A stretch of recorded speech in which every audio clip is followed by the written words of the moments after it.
At my mother's 60th birthday celebration, she lifted her glass and declared that, from now on, my $5,500 monthly salary and all future bonuses would go into a family account, or I'd be cut off.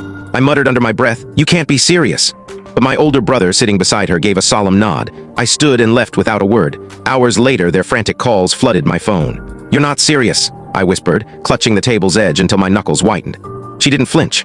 My mother, radiant in a gold gown I'd undoubtedly paid for 6 months earlier as an early birthday gift, stood at the head of a table surrounded by a dozen relatives, her glass raised as if toasting a triumph. Next to her, my brother Julian nodded, his smug expression unwavering. "I'm serious," she said, her smile bright, as if this were a joyous milestone. "Today begins a new era. The family account is our future, Michael, and you'll be its cornerstone." The room erupted in laughter as if she delivered a clever quip. As if I were part of the plan. As if this wasn't a financial ambush in the middle of a birthday feast. I rose slowly, my chair scraping the floor like a screech.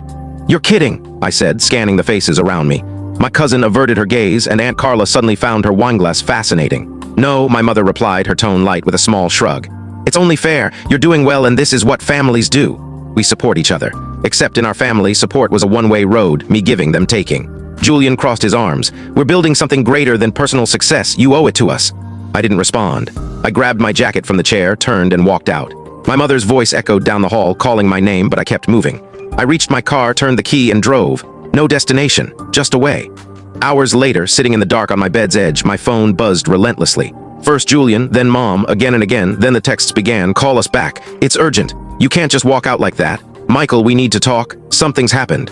I ignored every call that night. Not Mom's flurry of texts feigning concern. Not Julian's voicemail that began with, "Mike, relax," and ended with, "You're acting like a kid." Because this wasn't sudden. This wasn't a spur-of-the-moment outburst at a party. This was the breaking point of years of quiet exploitation, wrapped in the guise of love. Let me take you back. I'm 32. A systems engineer at a high-performance cloud computing firm in Seattle. My take-home pay is $5,500 a month. Bonuses? Significant. I'm skilled at my job, not flashy but reliable. I rent a modest studio in Belltown, living frugally. I budget, I save, I don't splurge. I don't waste money, because for 8 years I've been the family's safety net. It started small. "Michael, darling, your brother needs help with rent this month. He's between jobs." That was when Julian ditched his third startup gig because corporate life killed his vision. "Michael, sweetie, can you cover the down payment for the family's new car? We'll repay you after taxes." Spoiler, they didn't. That was 5 years ago. They still drive that car, still call it ours, though I've never even ridden in it. Then it grew. When Dad died suddenly, an aneurysm, no warning, I stepped up. Because someone had to. I was 25, still paying off student loans, yet I covered mortgage payments for a house I didn't live in. "Julian? He's mourning," Mom said.